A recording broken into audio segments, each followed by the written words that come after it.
This is the Reason interview with Nick Gillespie. My guest today is Penny Lane, the acclaimed documentary filmmaker whose previous works include Listening to Kenny G and Hail Satan, both of which form the basis of previous Reason interviews that are linked to in the show notes.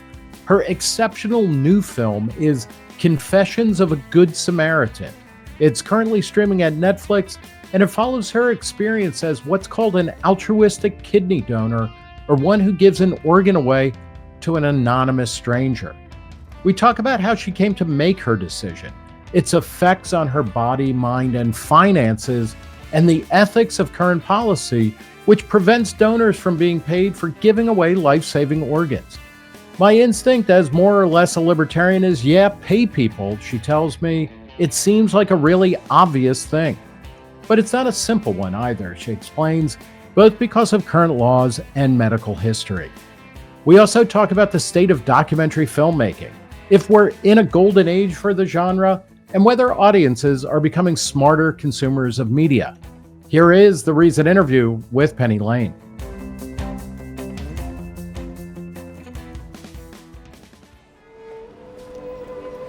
What I'm doing next week is called an altruistic donation, which just means I'm giving a kidney to someone I don't know. Some people call it anonymous donation or non-directed donation, Good Samaritan donation, which is my least favorite term for it. I don't know, it just makes me uncomfortable. It's like Jesus stuff or something. So part of God's story is about a Good Samaritan, and it goes like this. Anyway, whatever you call it, it's super rare. Of the population of living donors, the vast majority are between loved ones or at least acquaintances. It's only about 2% of living donations that go to strangers. So it's kind of a weird thing to do. Penny Lane, thanks for talking to Reason. I'm happy to be here. The new movie is Confessions of a Good Samaritan. It is playing on Netflix. This is a movie about your decision to give a kidney to a stranger. Correct. And I've also read that this is the first movie about organ donation pretty much at all, but particularly about the type of organ donation you did. Can you talk a little bit about why, deciding to give a kidney to a stranger is rare? So the type of donation that I did is known as an altruistic donation. Some people call it non-directed donation or Good Samaritan donation. And the idea is that it's going to kind of whoever needs it. The gift is anonymous, so I don't know who received it, and I never will. It's a pretty rare practice in the United States. There's a few hundred people a year who do this. But that's a huge increase from 20 years ago when there were 0 people who did this. And I mean, you're one and out, right? I mean, you give one kidney and you're done. Yeah, you can only do it once. Yeah, okay. Although I guess you could die. When you're dead, you could give away the other one. So let's start by talking about, your decision-making process, because this is a personal documentary, which is different than your previous work, and we'll get to that in a bit. But, why did you decide to do this? Well, there was the donation itself, which, as I say in the film, and as you would hear from most altruistic donors, kind of just seemed like an obviously good idea. The amount of sort of risk and suffering that the donor is likely to take on statistically is just nothing compared to the good that you're doing for another person who's literally dying. But did you have a moment where, I heard about it on a podcast, okay. To be honest. You hear about the idea that you can do it, which, right. Before you hear about it, you don't know. And so I think I just instinctively knew I wanted to. Yeah. And are you, generally speaking, utilitarian in your... Yeah. Are you trying to maximize the good that you do in the world or that gets done in the world? I feel like I used to be a lot more, but the effective altruism movement was a very big influence on my life. Maybe about 10, 15 years ago, it really impacted the way that I wanted to be in the world. So I do think there was a certain ground that had been laid by those ideas that made me maybe more receptive to the idea that the suffering of a distant stranger might matter as much as someone closer to me. Or Isn't it? It's kind of weird. Or I'm thinking the effective altruists I know, or people who are kind of broadly in that camp, tend to be very scientific and they're into evolution. And whenever you talk to an evolutionist, they're always like, well, we don't care about distant strangers as much as we care about our kin. And in a lot of ways, my response to that is always like, well, the last people I would give kidneys to are my family. But so how does that work? I mean, like you just, you were thinking in these terms and then it got into your head and you're like, okay, I'm going to go do this. Yeah. So I just did it. I mean, I called up a transplant center and said, hello, I'd like to give you my kidney. And they actually didn't call back at first. Yeah, who the fuck is this? What kind of prank is this? I had to call a second time, but I eventually got through them and just made it happen. And they figured out someone from their patient pool that was a good match for me. And then I mean, obviously the documentary shows a lot of this stuff. One of the things that is amazing to me is the way that you foreground, okay, it's easy kind of intellectually to make this decision. Yes. And then as you're getting closer and like you're chopping vegetables and you're doing pretty well. But I mean, at what point were you like, wow, this maybe was not a great idea? I would say as soon as, well, I mean, there were many things along the way that made me feel that way, to be honest. One thing that isn't in the film but was a big part of why this was kind of a miserable experience for me is that the surgery date kept getting pushed back for, I'm sure, quite legitimate reasons. And that's because of the donor. Yeah, something I don't know about, but like it just kept getting pushed back. And I am a freelancer. And so I was passing on jobs and then, not having the surgery and then just being unemployed and another month would go by. And so I lost a lot more money than I thought I would. That was the first kind of round of things that made me feel pretty stupid. And that's not in the film because it didn't test well with audiences. They didn't like hearing me complain about losing money. Yeah. But I did lose a lot of money. And the average donor in the United States loses about $4,000 in, lost wages. And that's just in direct lost wages. Yeah, lost wages, childcare, just, stuff. How long is the recovery period? The recovery period is not very long in like big picture terms. Like it's a few days, you're in the hospital for a day and you go home and you're kind of up and about within a week, you're sore.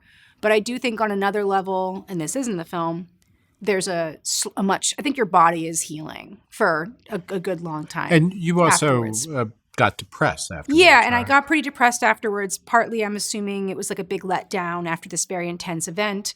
And also, I think my body was just recovering and I was just like low energy levels for probably 6 months after the surgery. Psychologically? I mean, what can you describe that? Because this is like, I mean, it can't be underestimated. Like this is a life-giving exchange, but then you don't really get the gratitude that would kind of help put it in perspective or make you feel better and more motivated. Right. Or even like know who the person is you're saving and like be able to picture them in your head and like put a value on that. Which might also be good if they turned out to be like, a jerk. I mean, if it ends up being Harvey Weinstein or something, right? You're like, I'd like to believe I'd still feel good about it, even if it were Harvey Weinstein. But yes, I didn't. Well, then he could serve his time. I did. Right? Yeah, exactly. Yeah. I made it easy for myself in a way because I didn't have to think about that relationship or if I would like them or not. But I made it very hard for myself in the other way where, yes, it felt very abstract. The idea of being a good Samaritan means that you're putting the needs of a stranger above your own, like at least for some, moment in time. And anyone who ever said that was easy just hasn't tried it, is my guess, because it's very hard. All of your psychology is telling you that you are the most important person in the universe. So trying to override that it's almost impossible. Did you have, did you snap out of it or, did you, like, how did you get over, kind of feeling blue afterwards? I didn't. The pandemic happened and then it got worse, truthfully. But, I don't know. I mean, I think it just takes time. It's been 5 years since my surgery. So it's kind of hard to say now, like, when do I think the turn was, Yeah. Yeah. What, if there was a turn, I don't know. Maybe I'm still depressed. I don't know. I can't tell. How complicated is the, among other things, the fact that in the movie where you're dealing with your anxiety and you're kind of second thoughts and things like that. You show footage of yourself recovering from surgery, which is, pretty bold as a filmmaker, but how painful was it on a physical level? Like, the doctors say on a scale of 1 to 10. There was almost no pain because we have really good painkillers now. So it wasn't, and I think that was part of what I was so afraid of, was that I'd be in this like horrible pain. Yeah. But no, it wasn't that I was like in so much pain. I was just exhausted, and I was sore and stiff, and it was hard to move around, and it was hard to ask for help. Why is that you individually, or is it people in general? I feel like it's people you're a in giver. general. You don't want to. I mean, like I'm the altruist. I don't even feel like I'm a giver. Well, that is part of it, right? Like that was part of it, was that I was trying to like. I think the main thing that was hard for me was really psychological, because I was trying so hard to not complain and to not care about my actually very insignificant problems in the face of the world. And I was trying to just keep the welfare of this distant stranger at the top of mind. And my failure to be able to do that became an inordinate amount of shame, because I thought I just wasn't doing it right. And that's really the conflict you see in the film, is I'm trying so hard to like be a perfect altruist and just failing, because no one is actually. Like there are no saints in real life. Now, in that Good Samaritan, he was on, in the Bible, he was probably on the way to a whorehouse or something. Yeah, we don't know. Yeah. We actually know nothing about the Good Samaritan. Like, other than that, he could have been a crappy person in Yeah. every way. But yeah, did this good deed once. And we are meant to model ourselves on that, which is beautiful. But as Jacob Appel, my bioethicist, says in the film, the problem with the parable of the Good Samaritan as a moral framework is that there are infinite roads and infinite number of people lying on the side of them in need of help. And so it doesn't provide you with some kind of great, overarching framework for how to organize your life. So it's just sort of an impulse or an idea. And I think that I was just very moved by it ultimately. Are you done with altruism now? Or yeah, I punched my card. Well, yeah, I don't know. I got a lot of points for this. Yeah, so. This is like you can take the next 10 years off or something. I think I probably could. Has it changed your attitude towards things like effective altruism or that type of thing? I don't think so. I do think that, earlier when you said, am I like a utilitarian? I think I would say that I am very attracted to thinking in that way. I do think it's good to sort of provoke yourself by asking certain questions about is this thing I'm doing that's meant to help people actually helping people, or is it just making you feel good? These are very important questions to ask. And you mentioned Jacob Appel, who's a figure in the documentary, is a great person to kind of have those conversations with. Yeah, exactly. But over time, I think I came to, and it was during the course of making the film, really, I just came to understand that also isn't a complete moral system. You actually, if you're a mother, you absolutely should love your child way more than someone else's child. Like that's your basic job. So I just started to think about the fact that there are two things really. One, that it is important to care for the people who actually love you and to be a good friend, and all those things are very valuable and important. And two, that the topic of organ donation, it doesn't map perfectly onto the sort of money. It's not like it's money. It's not like giving 10% of your income away. It's a part of your body. And I think that I didn't early on really grok how different it is. It's a very intimate experience. It's as intimate as like childbirth. So the idea that you would feel morally compelled to give a kidney away actually disgusts me in a way. Yeah, but you shouldn't feel like compelled to do it. But that you would be kind bad. of started out kind of feeling that way. Like, look, the math checks out. Yeah, perfectly. why isn't everyone doing Everybody this? should be doing exactly. that. And you talked to one of the experts. I'm forgetting her name. Abigail Marsh. Yeah, who talked to you at one point said or it comes up like, why hasn't she given a kidney? And her answer is kind of she's freaked out by the surgery. Yeah, which is probably why most people don't do it. Yeah. And you, I mean, part of what is great about the movie, I mean, is that you move from that position of kind of, apodictic certainty to like, yeah, you know what, like, I'm glad I did it, but I wouldn't force this on people. Exactly. And just to be clear for your audience, like, the film is very much about these conflicts, but like, just to be super clear, it was a great thing that I did. Yeah. I'm inordinately proud of it. I feel immense satisfaction. I'm glad I did it. That all is true in the end, but it just wasn't an easy, it was very hard. I think it was a lot harder than I thought it would be. So yeah, there's a kind of structure in the film that goes from like kind of a voice of innocence to a voice of wisdom. Right. And that innocent voice is a little naive. And that wise voice is a little more jaded. Yeah. And just sees things a bit more complicated. What you also talked to Sally Sattel, who not only is somebody who I've interviewed a number of times over the years, and I consider her a friend, but also received a kidney when she needed it most from a former editor of Reason magazine, Virginia Postrel. Let's talk a little bit about kidney donation policy. How much of the dearth of available kidneys is because we don't compensate donors meaningfully? I think the answer is we don't know because we've never tried it. But I would say that, the real problem is that we are obese and just have a lot of kidney disease. I mean, just to put it in very basic terms, there is a crisis, a health crisis, where more and more people end up in need of kidneys. And that is only getting worse. So the need for kidneys, it comes mainly from that. Of course, there are people who are born with certain defects or, and there is a need that's there. Does it matter? Should we draw a distinction between people who need kidneys because they just rolled the genetic lottery and lost, and people who went to Golden Corral too often? I mean, do you think we should? I don't know. I don't know. And I always think about this because I mentioned Golden Corral, the buffet restaurant that is famous for, it has a chocolate fountain, a butterscotch fountain, a caramel fountain. Sounds a great. Marshmallow fountain. And where I lived in Ohio, I used to take my kids there, and it was horrifying because most of the people who ate there, I mean, they would their motor scooters, their rascal scooters would, crash in front of the dessert bar. And then one day it was closed and a DeVita dialysis place had opened up. What an image.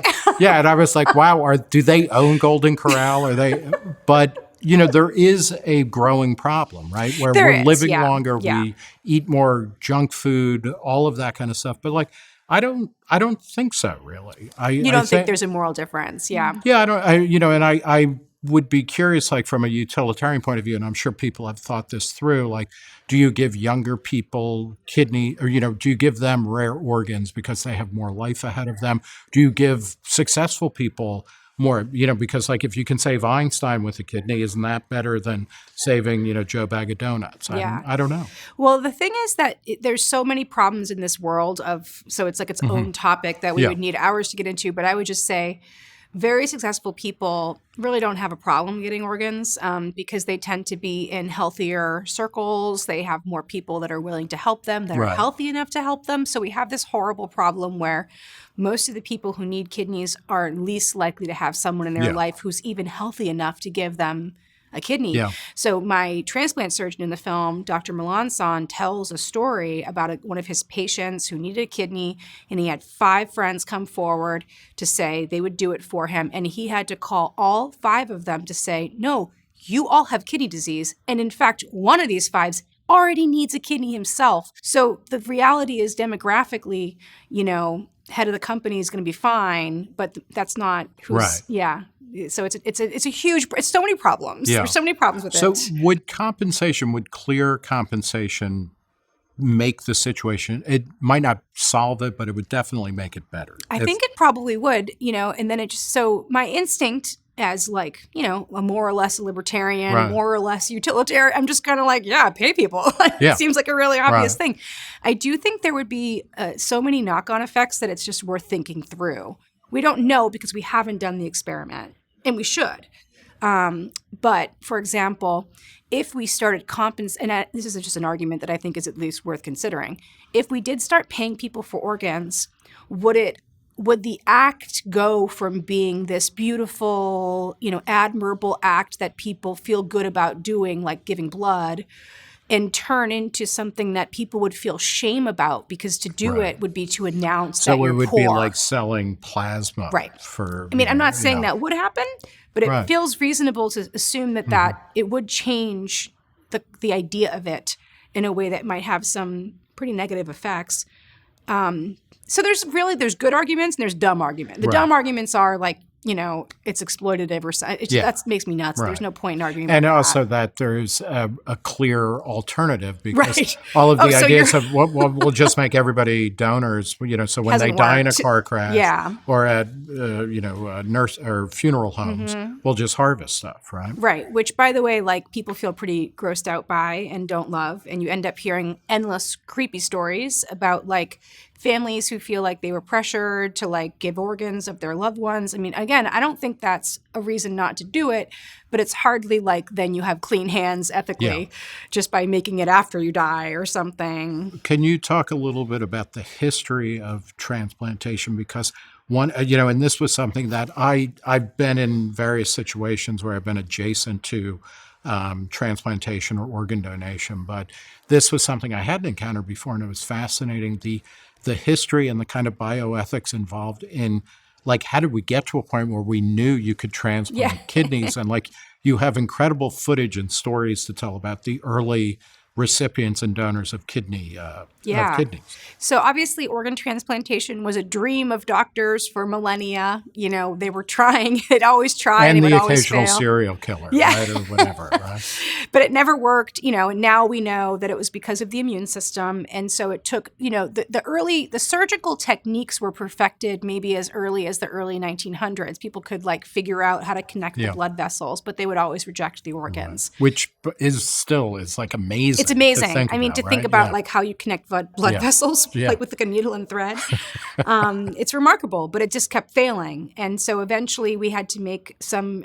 So the early people who had successful transplants were identical twins because they were close enough genetically that it wouldn't reject. Which is amazing. Kind of amazing. Amazing. Yeah, it's miraculous. Yeah, the newsreel footage and stuff is like phenomenal. Yeah, the first successful identical twin surgery was basically like on Christmas Day in Boston. Like, can you imagine? Yeah. And it's like finding identical twins, one of whom needs a kidney, and the other one was has happy two, to do it. And wanted to do it. And the important thing is that was incredibly controversial. Yeah. Even in a case where we had a pretty good idea that it would probably work, it still hadn't been done before. Right. So it could have not worked. And the doctors were like, and the ethicists were sort of appalled by it. Should you allow someone to take on all this risk to save their twin? And they basically all were like, no.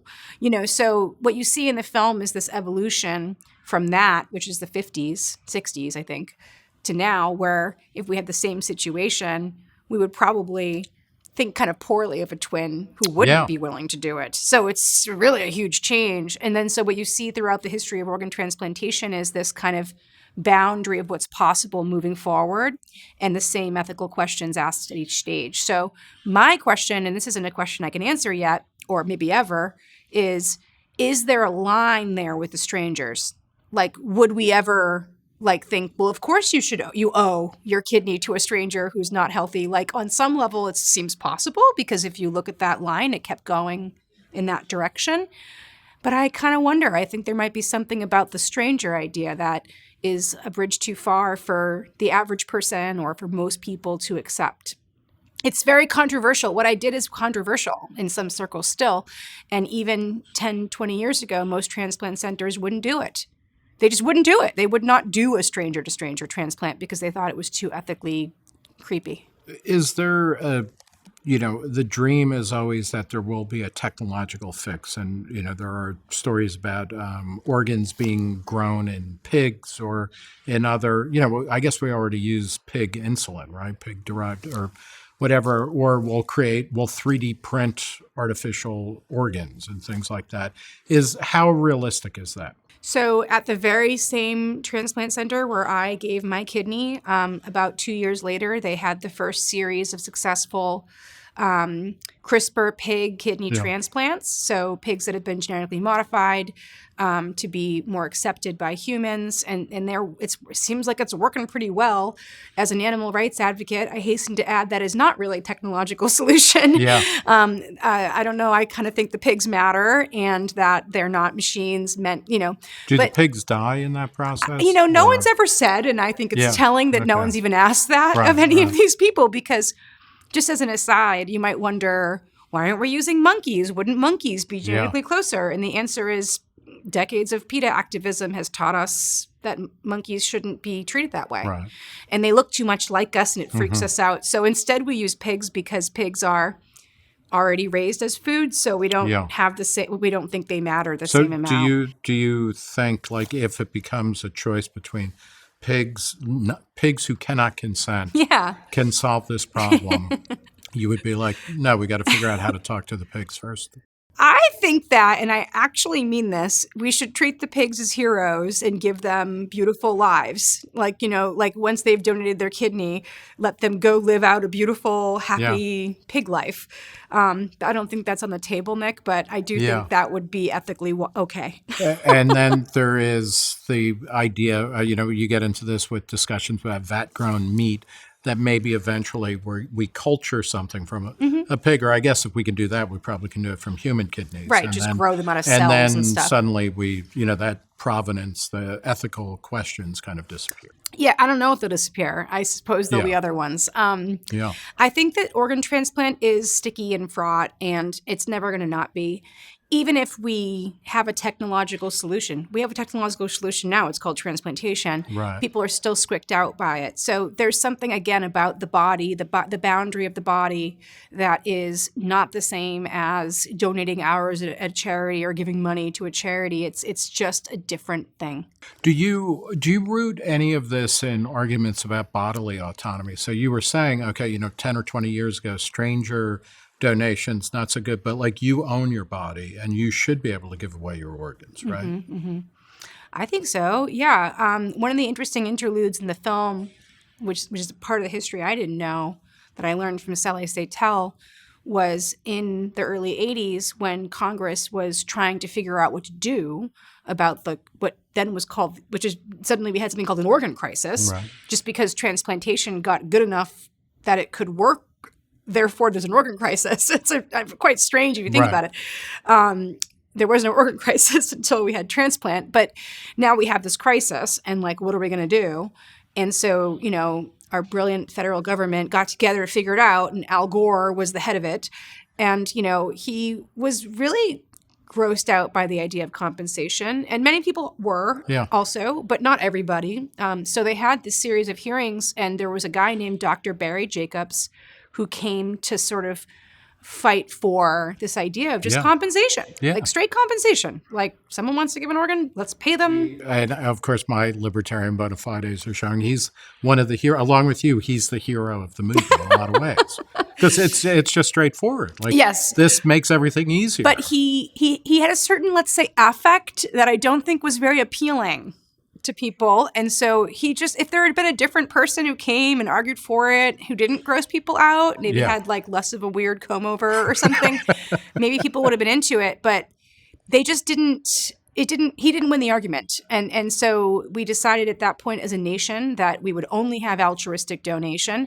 And then once you've got that law, pretty hard to change it. It's also interesting in those scenes, and I was thinking, I don't think about Al Gore that much anymore. I think that's kind of common, but how Christian he was, and that in a way, and I'm not saying anything bad about Christianity, but it's, that there was a religious dimension to the debate, which might not be as loud now because we're a much more secular country. But, it's possible. It seemed, and then you get into that question of not just bodily autonomy, but also what is sacred versus profane. Correct.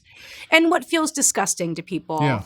And there was a bioethicist who's, I think, might still be around, and he was Bush's bioethics czar, but he talked a lot, Leon Kass, who talked about the wisdom of repugnance. Correct. And whenever I hear that, And I believe in emotion, but it was like the wisdom of repugnance that has been used to validate all kinds of things that we cannot broach Right. anymore, like Right. interracial marriage Right. It's or an whatever. idea I mean, that it's came like, from like the biological imperative not to eat rotten meat that smells bad. Yeah. Like that's Yeah. what that is. Yeah. Yes, the wisdom of repugnance makes sense when you like smell the milk Yeah. and it's gross and you probably shouldn't drink it. Right. But I agree that it's not a great You should inject it. not a great like overarching moral framework. But I do think that it's worth just saying, when I was working on this film, that I read Jonathan Haidt's book about the moral foundations theory. Yeah. And it helped me think about this a bit more because just because my levels of kind of, purity and disgust are like sort of over there and attenuated and I don't think about them much doesn't mean it's not important for a lot of people. Right. So I want to own that and honor that. So but it's kind of like moot because if you're disgusted by the idea of giving a kidney or receiving one, you won't do it. So it's pretty like you can just rule yourself out. Yeah. And like you don't have get permission to go not do it. Yeah. Is there any policy change on any of this? Because what's happening in the U.S. is also a global phenomenon. Yeah. Right? So, globally, we have a very thriving black market, but that's, again, another topic. In the U.S., there has been some movement recently to do exactly what Sally Satel was advocating in the film, which is to do a pilot program where we do I think it's a $50,000 tax credit, but spread out over 10 years. Right. And to see what does that do. And I think it's, I don't remember if it got passed in the Congress or if it's in the Congress now, but I think there's some good movement on that. Most people think it's an obvious idea. Right. I mean, you don't have to go to markets. You don't have to say, like, let's just let people buy and sell them. The federal government Although is I bankrupt. have an app that I'm ready to launch the minute that happens. Right? Well, the federal government is already bankrupting itself on dialysis for life for an increasing population that is sick and dying anyway. And it's also, the documentary gets us across the reality of dialysis. It's not like, I'm going to go plug myself in for a couple hours and then I'll feel tip-top. It is a gray existence at best when you get to the late stages of kidney disease. It's pretty tough. And if you're on dialysis for too long, you just end up too sick to get a transplant. So and it's its own miracle cure, in a way. Absolutely. Like incredible. Great story behind that. That's not in the film. But that said, it is not the best solution. Let's shift gears a little bit and talk about documentaries. What are this documentary is very different than your previous work, some of which we've talked about at Reason. You and I talked about Listening to Kenny G, which is, a masterpiece. And then you talked with Todd Cranen, a former ReasonTV guy, about Hail Satan, ? Which remains as relevant as ever in many ways. How difficult was it to go from a documentary where you are behind the camera and sometimes one hears your voice lobbing a question, but you're definitely not the main character. And to something like this? The short answer is horrible. It was horrible. I hated it. It was really hard. And I realized how much usually I'm able to craft a character. Like when I met Kenny or when I was doing the Satanic Temple piece, I kind of understood like which aspects of this person's life and personality are relevant to this particular story that I'm telling. Yeah. And this was hard. I was like, all of it? I mean, it's hard when it's you're like, all of it? So I had to really rely on my editors to help me craft that character because I had no perspective on Penny in the movie. Could you talk a little when you say character? Yeah. I think a lot of people, in a way, probably people are watching more documentaries or documentary-like footage and films than ever before. But when you say character, people naively might assume, well, what you see in a movie that's is a person. That's There's the no character. So talk about how you craft a character I think similar it's to a really narrative important film. to talk about character in documentary because we are, you're dealing with a real person. So you have a human being with a whole lifetime of experiences, of opinions, of, relationships, of accomplishments, of fears, all this stuff, contradictions. And you have to just be super brutal about figuring out what tiny sliver of that person are you going to be able to actually represent in a 90-minute movie? Yeah. None, almost none. Right. So you're leaving almost everything out, and you have to really understand, like, in the context of the story that I'm telling, which, like, I would say basically it's like going from a person to a persona. Right. Like, which persona is relevant. And you want to be complicated and have, depth, but you also can't share every fact and every, so it's just, it's a really important to understand that you are crafting character and you're giving the audience some kind of glimpse at a person, but it's not, it's really important to remember that because these are real people who have to go back and live in the world. Like I now have to live in the world knowing that this representation of myself is out there for people to assume is just true. And of course it's true, but it's, for example, these themes of loneliness, isolation, the yearning for connection came up quite organically in the film. And in order to heighten that, I cut out all my friends. Right. So you watch this film and you never see Penny with anyone else except for her film crew and her like surgeons and there's the moments where you're musing, I don't have kids. And this and that. So I'm really, and I'm the cat, there's a lot of cat shots. So, I'm really pushing the cat lady thing, the childless cat lady thing, all of which is true. I do have a cat. I do feel lonely. I'm betting J.D. Vance is probably questionable on altruistic kidney donation. I'd be curious to know what he thinks about it. But, so it's not that like I lied in the movie. I just like didn't show my friends, and I did have footage of friends. It just like muddied the thematic, So now I've created this representation of myself, which people are just going to passively inhabit, and they're going to be like, "Oh yeah, Penny, she has no friends." So I have to live with that now, Nick, in the world. So when you're doing it to someone else, you need to be ethically aware of that. It's like a real thing. If you're creating a misperception, that person will have to live with it forever. So. Is this a golden age of documentary filmmaking? And I guess maybe to put a finer point on that, I think it is definitely from the point of view of watching documentary films. Is it a golden age of making documentary films? I would say it depends who you are, what kind of films you want to make. I mean, I'm trying to, like, without sounding pretentious, like I'm actually trying to create like enduring works of art. And that takes so much time. It takes money. It takes dedication. It takes all the resources that it takes to do that. And so if what you're trying to do is that, I wouldn't say it's harder to do that than it used to be, but it's not easier. Right. But if you are just trying to like make a living and like, which I'm also trying to do, but if you can make quick, fast, cheap,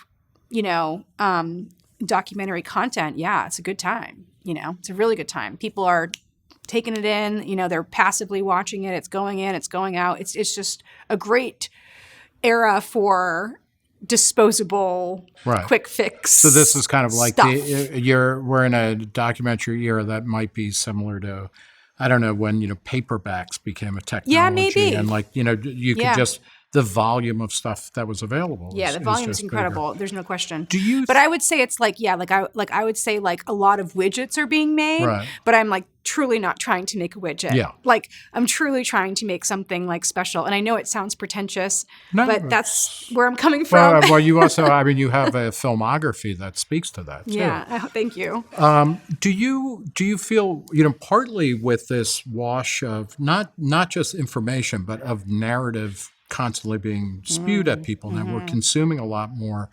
Are we better at kind of figuring out, like what we're watching, particularly even in the news, much less a documentary, we're looking at characters. And are we mistaking representations of reality for reality? Are we getting better at understanding how we might be being played as viewers? I feel like we're better at it if we want to be, but like that's not the average viewing experience.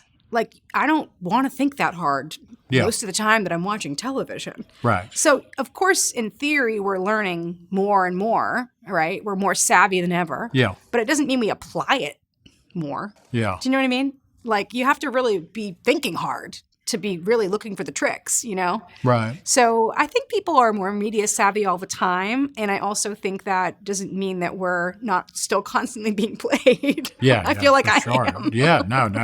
And sometimes afterwards you appreciate that, right? Because you're like, oh, no, I'm very, if not cynical. I understand all the moves, Yes, and then when you yes. get played, it's Yeah, like, then you really get played. That's Yeah. kind of fun. Yeah, that's when you really get played.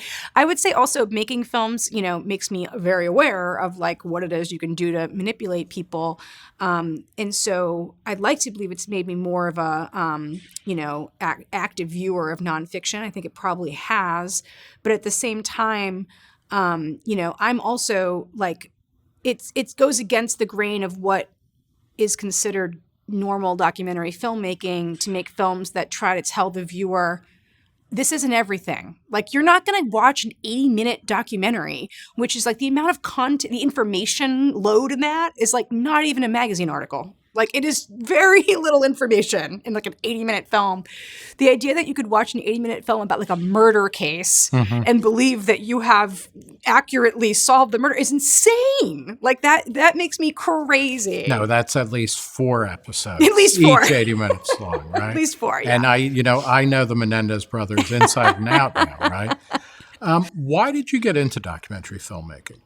I think it came out of like a couple different things. I really loved going to college, and I loved like writing papers, and I discovered that I loved researching and learning and then shaping the results of that process into some kind of communication. And I loved the craft of writing. But why documentary as opposed to narrative? Fiction? Yeah. Well, that's what I'm saying. It's like I liked the real stuff. Like I was writing like papers about factual things, that I was learning about the real world. So I think when I started like playing around with making visual medium, that was the same impulse to understand the world that I live in. And fiction just doesn't have the same challenges. It has very different challenges, and I'm just not that interested in those challenges. I'm very interested, like I was saying before, in like the ethical challenge of making something that's entertaining but still true, that doesn't sort of mislead people about real things, and Right. but it is essentially accurate, but is also artful and is like entertaining. I'm very committed to being entertaining. Yeah. And so that's an interesting challenge. And it's just a different challenge than what you're doing when you have a blank piece of paper and you can just make up anything you want. Who are your heroes as documentarians? Certainly early on, like the first film I ever saw that made me want to make documentaries in particular was Exit Through the Gift Shop. Oh, yeah. That movie was hugely influential on me. It came out in, I think, 2012 or 2011.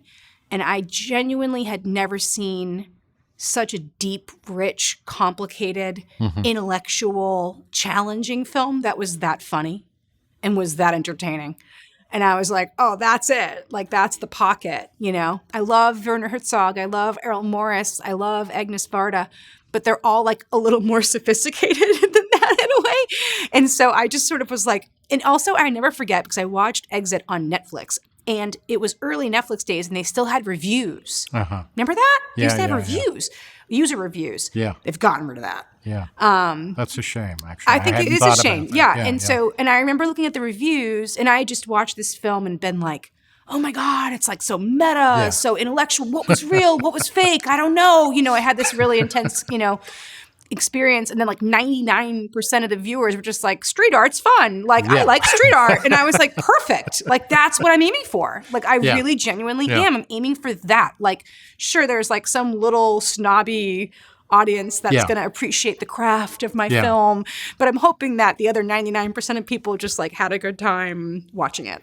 Do you worry that, when I think about documentary, both photography and filmmaking, like, the whole energy comes from it being, no, this is documenting reality. Yeah. But so much of it is either fake or fabricated, or, that it's almost totally inauthentic. Morgan Spurlock, who died a few months ago in Super Size Me, there's a famous scene when his liver doctor or whatever, his doctor is like, he's been eating McDonald's for a while, and he says, like, your liver functions are obscene. It's like you're an alcoholic. And like, after the fact, we learned that Morgan Spurlock was an alcoholic, and the reason his liver looked so fucked up was probably because he was drinking, not because he was eating too many Big Macs. Yeah. And, that goes on and on with a lot of other things. Yes. The famous footage of raising the flag at Iwo Jima. There were 2 raisings because the first one, the flag wasn't was a big enough. So reenactment. do it again. Yeah. Robert Capa, the great documentary photographer, most of his Spanish Civil War Yes.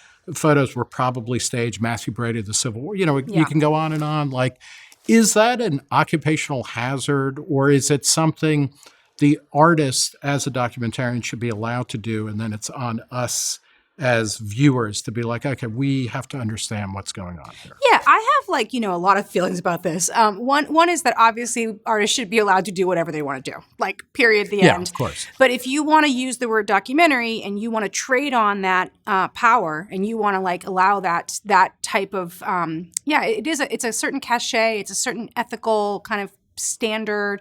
You have to just be aware that people are going to expect certain things of Right. that film, and they are going to feel betrayed if they learn that you're fundamentally just lying or bullshitting. That said, I don't lie and bullshit. So just because Morgan Spurlock did it doesn't mean I Right. would. Yeah, So yeah, I of don't course. want everyone to assume that people are operating with the same playbook. I think that as more and more documentaries get made, people are becoming more and more savvy about the different forms. And I think people are pretty smart. And if you watch a documentary that kind of has a host who's joking, and it's got this kind of slap down. It's like the Matt Walsh "Am I a Racist" movie. Right. I don't expect it to have the same exact type of journalistic standards as something I'm Well, watching and on then CNN. as you were talking about ethical, what is considered ethical or not changes Yeah. for organ donations. Right. I remember when Errol Morris's Thin Blue Line Yes. came out. Yes. People were like real It was film not. It was aesthetes okay. So it was were not. like, oh, he's using reenactments. In practical That's- terms, he was not eligible for the documentary Oscar because he used reenactments. Yeah, So it's which quite different now. Is insane. Yeah, it's quite right? different and now. Yeah, and I remember in that film at the end when one of the main characters lifts his hands to scratch his head, and you realize that the guy is in prison because he's a bad person. I remember thinking that was an incredible move on the audience, because Yeah. it makes you rethink Yeah. everything in a really powerful way. Yes, but you can imagine someone else just saying how I've dare been you? manipulated. Yeah, and I think there's a room for all kinds, and I also think there are bad actors, and I think there are a lot more bad actors in documentary than most people understand. When I Who's an I'm not going to example give of you a any bad- examples. No. Oh. But that said, Yeah. when I got into this field, I truly believed that it was a community of people who were truth seekers, and who Yeah. and I mean this in a very deep way, who genuinely fetishize the search for truth. And Errol Morris, I think, is one of these people Oh, I who agree, yeah. he's willing to say I will go to any length to find the truth, and I may not even find it, but that is a noble pursuit. And I was that's what I want to do with my life. Then I got into doc and maybe, eventually realized that not everyone's serving that master. I mean, I would say most people in my field are serving a very different master of social justice, of a different type of thing. So wanting it's to that- hold the powerful accountable, wanting to give voice to the voiceless, which are all valuable things to do, but it's not the same master as I'm going to chase the truth wherever it takes me, So I think we all have to weigh those out. But Is that changing, or has that always been? I think that's probably always been true. I think I just was a little naive in assuming that we were all the same. Of course, we're not all the same. People Right. make documentaries for any number of reasons. Do you have, and I feel like this is a question I shouldn't be asking you after giving a kidney, even if it happened years ago, but the film coming out recently on Netflix. What is your next project?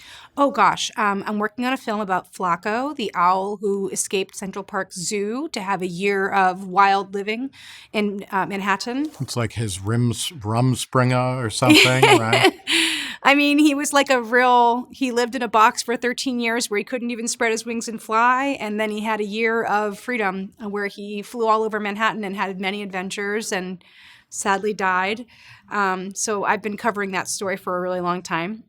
And I'm also wrapping up a new music documentary that's about music for toddlers. So the Wiggles, Oh my God. who are these people? Who are these adults who Is decide? it the dark side of the Wiggles? it's the not. sunny side of the Wiggles? It's the sunny side of it. Yeah. No, it was the most joyful film. It's really about what kids understand about art that we forget as adults. And it's just so much fun to be in the presence of 3-year-old music fans and to see them react with such purity. And they don't know anything about being cool yet. That's the real, and then watching how free they are creatively was just super inspiring to me. Made me want to get back to that, even though I can't because now I'm old and cynical. I know too much. We're going to leave it there. Penny Lane, thanks for talking to Reason. The new movie, the new documentary is Confessions of a Good Samaritan. That's Thank right. you. Thank you, Nick.